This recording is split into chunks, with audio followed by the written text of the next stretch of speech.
Gue sikat itu si Ustadz kaleng-kaleng itu. Lu mau geruduk rumah gua, geruduk deh ya. Mau berapa? 800, 400, udah 1200, nggak mau ditambahin 600 jadi 2000 dilempengin. Tolong viralkan. Ini kita ngajak ribut ya tuh si Ustadz kaleng-kaleng itu tuh. Siapa itu tuh? Si Sunio ya. Pada yang satu tukang parfum, bekas jualan peci, tengil banget, tentang bawa punya banyak pasukan. Pikir gue takut, hah? Duel sama gue juga kalah lu, gue tonjok sekali mata lu. Kayak jangan main-main sama orang-orang seperti ini. Makanya sering ada kalimat daging ulama itu beracun.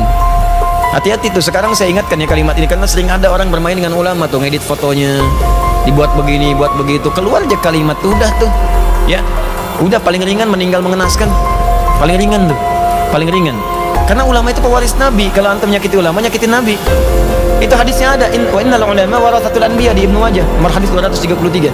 Wa innal ulama warathatul anbiya, para ulama itu pewaris Nabi. Syaraf namanya tuh. Di kalau pengen cepat dikabulkan, makanya sering orang datang ke ulama minta doa. Ini saya bingung orang sekarang, orang dulu ke ulama minta doa, orang sekarang minta foto. Touch selfie, bingung saya. Ya. Ini orang dulu minta doa, ini orang minta foto. Ya, dilarang sih enggak, cuman sayang gitu. Ya. Dulu begitu, ada seorang alim besar tuh di Bosnia dulu. Daerah-daerah Balkan lah pokoknya itu. Wah, itu jangan main-main lah kalau sama ulama-ulama yang tawadhu, yang sudahlah udah levelnya itu sudah tinggi, sudah baik gitu kan, yang ikhlas, yang macam-macam. Itu ada anak-anak muda pengen bermain-main, kurang lebih 3-4 orang ya, ngerjain ulama. Apa yang dikerjakan? Dia bawa kemudian keranda jenazah, temannya suruh tidur di situ. Yuk kita kerjain nih, katanya ulama hebat, kita bisa tipu dia, mau main-main. Begitu sudah datang di tempat itu, dia sampaikan, ya Syekh Fulan, namanya Syekh Yazo ya. Ya, begitu datang ke situ, coba katanya ini ada yang meninggal, bisa nggak saya sholatin ya kan? Mereka udah nahan tawa-tawa. Tapi ini ustadzan aja nih ulamanya, alimnya ustadzan. Dia katakan, benar ini meninggal. Ya. Ini yang disolatin yang hidup apa yang meninggal? Tuh. Yang disolatin hidup apa meninggal? Mereka jawab, tidak ada orang hidup disolatin, saya katanya. Yang ada orang meninggal. Sampai 3 kali nanya, 3 kali. Ini orang hidup apa meninggal? Orang meninggal katanya. Orang hidup apa meninggal? Orang meninggal. 3 kali disebutkan. Begitu sudah 3 kali, tanya lagi sayanya. Ini orangnya baik apa enggak? Ini baik. Orangnya bagus, baik. Ya, kami bersaksi. Makanya kalau ada yang meninggal suka ada yang nanya, ya, ada khair, itu kan, itu sunnah Nabi juga. Awas, bukan sembarangan bidah tuh, bidah dari mana? Bukan, zaman Nabi ada. Nabi itu kalau mau nyolatin jenazah nanya dulu, ini orang baik nggak? Nabi orang baik nggak nih? Baik, sholatin oleh Nabi.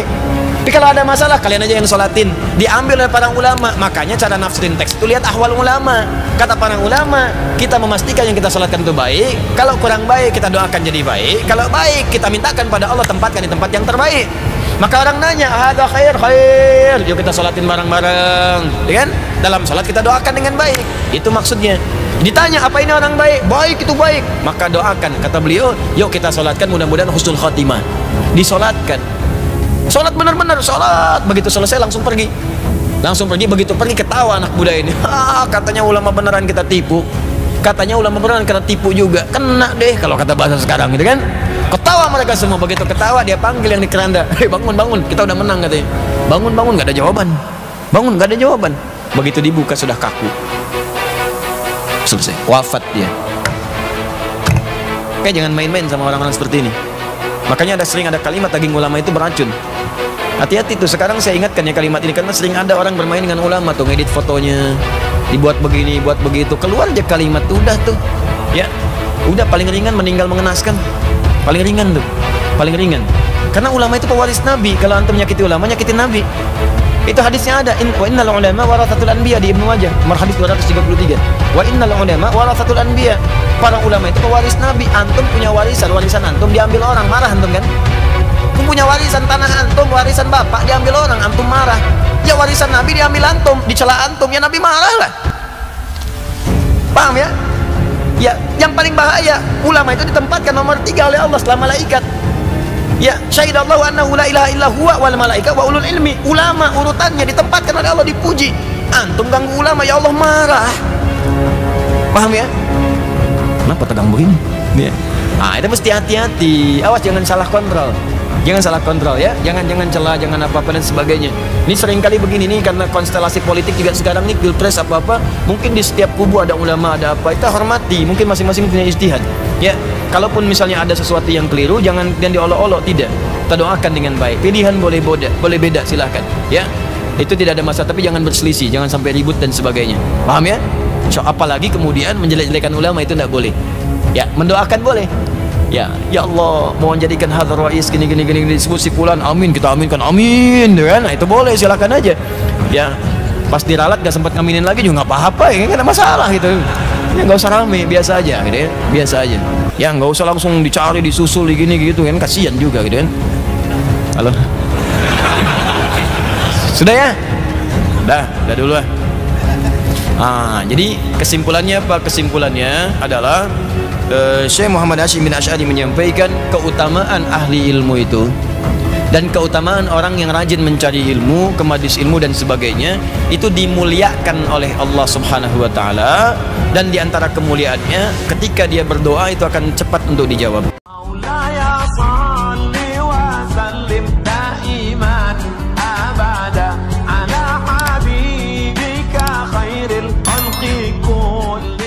Di Kitab Mirzadi disebut bangkrut sampai utang beli garam 2 juta. Admin Sinyai beri pengakuan mengejutkan. Dikabarkan sebelumnya, Indra Tarigan menyebut bahwa di Kitab Mirzadi bangkrut bahkan sampai menjual TV di rumahnya dan utang garam 2 juta rupiah. Untuk itu Indra Tarigan tidak percaya di Kitab Mirzadi menggunakan uang sendiri untuk bagi-bagi pizza di dalam tahanan. Tak hanya itu, Indra Tarigan mengungkap bahwa di Kitab Mirzadi berutang sebesar 2 juta rupiah demi membeli garam. Di sisi lain, untuk menepis kabar di Kitab Mirzadi bangkrut bahkan sampai jual televisi, admin Instagram di Kitab Mirzadi mengunggah video untuk membuktikan hal tersebut tidak benar. Dalam video yang diunggah, admin Instagram di Kitab Mirzadi menunjukkan 6 TV di rumahnya yang disebut Indra Tarigan telah dijual.